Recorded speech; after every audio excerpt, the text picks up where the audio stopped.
Thank you for this opportunity.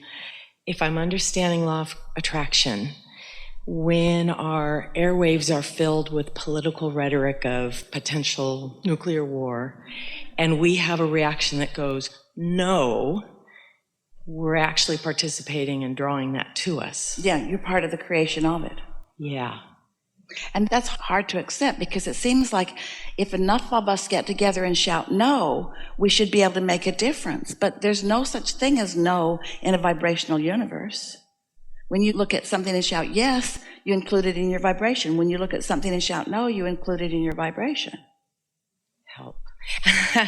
So I want to say, okay, we'll turn the TV off and don't watch it, but there's enough of it out there that as you're walking past it blasting, I'm hoping that you can maybe give me something to think about to help me not keep drawing it. Well, there are two things that we want to say to you, because what you want us to do is talk you off the ledge. Yeah. And sometimes, like when you're walking down the street and you're reeling with something that you don't want, making some attempt at talking yourself off the ledge is the only thing that you can do. It's just not that effective. It's better than feeling terrible. So it really is, you might say, what coping is. It's finding a way of looking at it that causes you to maybe feel a little better. But you usually don't get too far in that. So a better approach to it is to let yourself start all over. Esther described this very thing to herself in this way. And we're going to add something to her description for her and for you. Esther said to a friend, I remember seeing a video of a car crash where everyone died. It was a video of what happened and what happened and what happened and what happened. And then they played it backwards. And she said, I so wished that that could have just been rewound so that this outcome that nobody wanted would not have come out yet. So now she's using that analogy to beat up on herself, to talk herself on the ledge about things like you're describing that you can't really control. The way she was using that example for herself was, so people of planet Earth, we all need to do something different now before it gets to something that we do not want, as if you could do anything about the momentum that's already underway. You following? Feeling as bad as Esther? Yeah. So what we want to add to that is you can start a new vibration right now. You don't have to rewind the tape to go back to something before it happened. You can't do that. But you can infuse the now with something that starts at the core of who you are.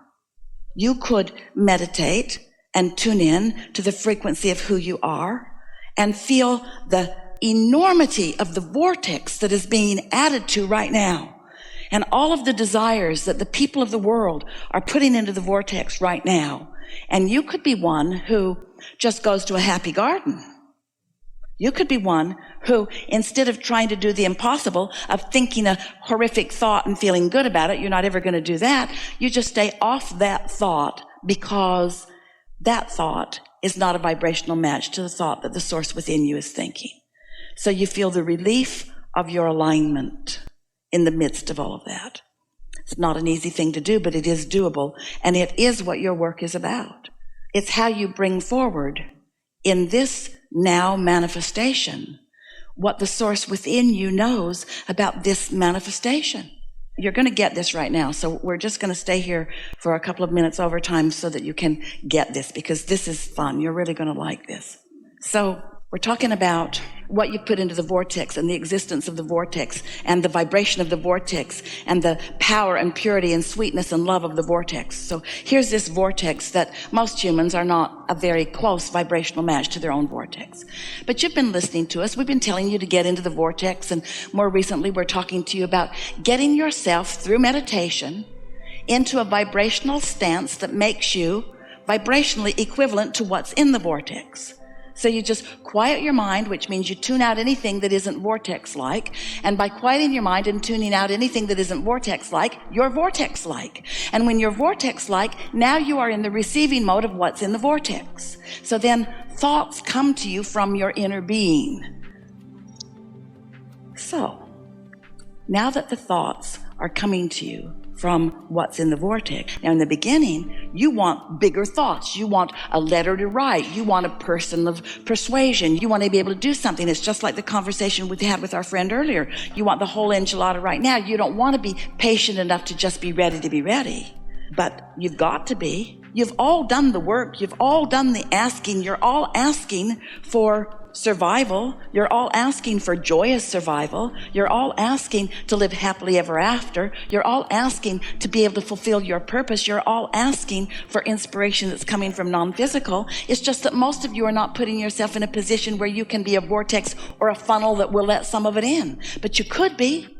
You could meditate. You could open that valve. You could allow that energy to flow to you. And do you know, one who's connected to this energy stream is more powerful than millions who are not? So now think about this. You've allowed yourself, because you stopped making it urgent, you quieted your mind, and so the urgency of it isn't active within you. And it might have taken you 2 or 3 days of 15 or 20 minutes a day to get there, but you can get there because you've gotten there before. So you're tuned into it, and you're receiving the streams of well-being that are flowing to you, the confidence and the security and the well-being that your inner being knows and feels for your planet. You're in that receiving mode. Now let's say that of the billions of people on the planet, there aren't that many of you who know to do that. Most of you really do have your hair on fire. Most of you are all worried about everything. Most of you are watching and flipping from channel to channel, and you're getting together in groups and you're worried about what some people are saying.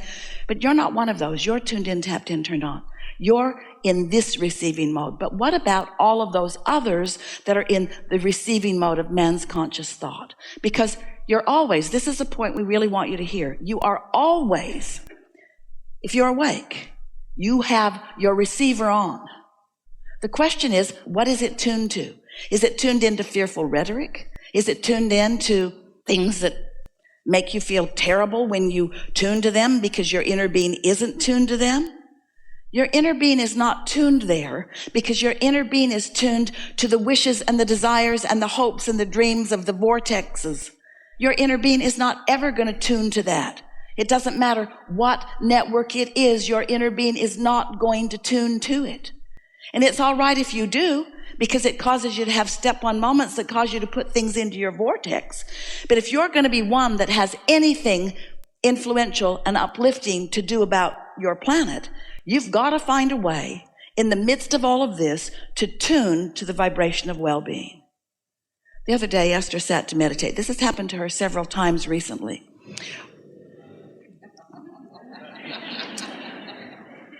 That was perfect timing. She sat to meditate, and something loud disrupted her meditation. In one case, she was in the garden and with a friend, and they just sat, they'd just closed their eyes. She had just begun to relax, and jets started flying over. One after another, after another, after another, after another, after another, after another. And her first impulse was, we need to go someplace that's more quiet. But instead, she tuned to a different sound and, in essence, tuned the jets out. And then when they were walking, she and her friend said, that's sort of like it is in the world. We're walking around in all this noise in the world, but we're tuning to something different than all this noise in the world. And it doesn't take too many to tune to the something else than all the noise in the world in order to affect the timing and the outcomes of things. You have so much more influence that you know, but most of you don't exercise your influence because you're already swept up in the momentum, because it feels more powerful to do something when it isn't. What are you going to do? There's so much leverage in alignment. And it's just sort of puny stuff that goes on in terms of action. You're doing a pretty good job. There's major construction going on in the room next door. and yet it's not really hindering you. It's not preventing you from hearing. It's going to be fun when you hear it back on the recorder. It's not the optimum experience. But really, are you really going to ask everybody to just roll over and think like you think and do what you do and want what you want? In other words, either contrast is a good thing or it isn't. Which is it? Without contrast, there could be no new asking, and without new asking, there could be no eternity, and without eternity, we would all cease to be, and that's not an option.